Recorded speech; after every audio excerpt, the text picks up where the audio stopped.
कितनी अजीब बात है, हम सभी किसी ना किसी नार्सिसिस्ट को जानते हैं, लेकिन हम में से कोई भी एक्सेप्ट नहीं करता कि मैं एक नार्सिसिस्ट हूँ। जब हम नार्सिसिस्ट वर्ड सुनते हैं तो अक्सर एक ऐसे इंसान का ख्याल आता है जो खुद की तारीफ करता है, सबकी अटेंशन चाहता है। लेकिन क्या आप जानते हैं, एक और तरह का नार्सिसिस्ट भी होता है जो इक्वली मैनिपुलेटिव और एरोगेंट होता है, लेकिन उनको पहचानना बहुत मुश्किल होता है क्योंकि ये आपके सामने बहुत ज़्यादा sweet, cute, friendly, lovable, charming होते हैं, लेकिन आपके पीछे इनकी पर्सनैलिटी कुछ और ही होती है। इस शर्मीले फेस के पीछे कुछ और छुपा होता है और इनको कहते हैं कोवर्ट नार्सिसिस्ट। इन्हें शाय नार्सिसिस्ट भी कहते हैं। नॉर्मली नार्सिसिस्ट अपनी सुपीरियरिटी को बहुत ज्यादा फ्लॉन्ट करते हैं, लेकिन इस तरह के जो शाय नार्सिसिस्ट होते हैं वो अपने आप को एक शर्मीले या फिर एक विक्टिम के चेहरे के पीछे छुपा के रखते हैं। तो देखते हैं शाय नार्सिसिस्ट के कुछ पर्सनैलिटी ट्रेट्स जिनसे आप इनको पहचान सकते हो, या फिर आप इनसे ये भी पता कर सकते हो कि कहीं आप भी एक नार्सिसिस्ट तो नहीं हो। सबसे पहला ट्रेट आता है too unique to fit in society. Empathy की कमी शाय नार्सिसिस्ट के लिए दूसरे लोगों की फीलिंग समझना मुश्किल बना देती है। जब आप कंसिस्टेंटली अपनी इमेज को एनालाइज करते हो या फिर बहुत ज़्यादा क्रिटिसाइज करते रहते हो तो जेन्युइनली दूसरों के साथ कनेक्ट करना बहुत मुश्किल हो जाता है। कभी कभी आप सिर्फ अपनी नीड्स और अपनी वांट्स पर इतना ज़्यादा फोकस करने लग जाते हो कि दूसरों के नीड्स को इग्नोर करना शुरू कर देते हो। और कभी कभी आपको सोशल एंजाइटी भी होती है क्योंकि आप चाहते हो कि लोग आपको प्यार करें, अप्रिशिएट करें, साथ ही साथ आपको समझें भी। शायद नार्सिसिस्ट को लोग कभी सच में समझ ही नहीं पाते। ये लोग अक्सर अपनी असली सेल्फ को लोगों के सामने नहीं दिखाते। ये सोशली कनेक्ट इसलिए भी मुश्किल से कर पाते हैं क्योंकि ये अपने सोशल सर्कल में चाह कर भी जेन्युइन नहीं हो पाते। रियल वर्ल्ड रिलेशनशिप के बजाय शायद नार्सिसिस्ट ऑनलाइन सोशल मीडिया पर ज्यादा एप्रिसिएशन और अंडरस्टैंडिंग ढूंढते हैं। क्यों? क्योंकि वहाँ पे वो अपनी प्रोफाइल को अपने अकॉर्डिंग, अपनी सेल्फ इमेज के हिसाब से क्राफ्ट कर सकते हैं, चेंज कर सकते हैं, मैनिपुलेट कर सकते हैं और उसी के बेसिस पर लाइक्स और फॉलोअर्स का एक क्यूरेटेड कलेक्शन बना सकते हैं।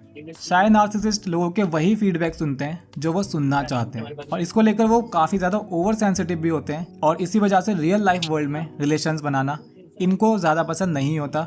ये वर्चुअल वर्ल्ड में रहना ज्यादा पसंद करते हैं। अगला आता है स्नीकी एप्रिसिएशन।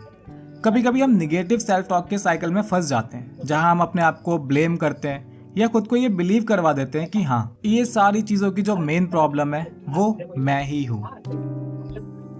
ये निगेटिव सोच अगर बार बार होती रहती है तो काफी डेंजरस बन सकती है क्योंकि हम अपने आप को हमेशा एक पुअर लाइट में देखते हैं, तो हम उसी इमेज में फंस जाते हैं जो हम बार बार खुद को बताते रहते हैं खुद के बारे में। लेकिन शायद नार्सिसिस्ट इस निगेटिव सेल्फ टॉक और डेप्रिकेशन का यूज अक्सर सिंपैथी और अटेंशन लेने के लिए करते हैं। जैसे अगर आप अपने ग्रुप के अराउंड हो और आप बोलते हो कि मैं तो एक लूजर हूँ, मैं कुछ नहीं कर सकता, तो इस तरह की चीजों पे वो इंस्टेंटली रिएक्ट करते हैं। वो आपके स्टेटमेंट को अपोज करेंगे, बोलेंगे नहीं नहीं ऐसा नहीं है, आप तो बहुत अच्छे हो, आप बहुत अच्छे लग रहे हो, या आप लाइफ में बहुत कुछ अचीव कर सकते हो। आपकी निगेटिव बात को ऐसे अपोज करेंगे और आपको सपोर्ट करने के लिए आगे बढ़ेंगे।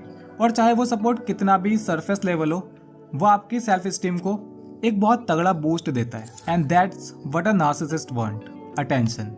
शायद नार्सिसिस्ट अपना अटेंशन बहुत ही सटल, बहुत ही स्नीकी तरीकों से लेते हैं।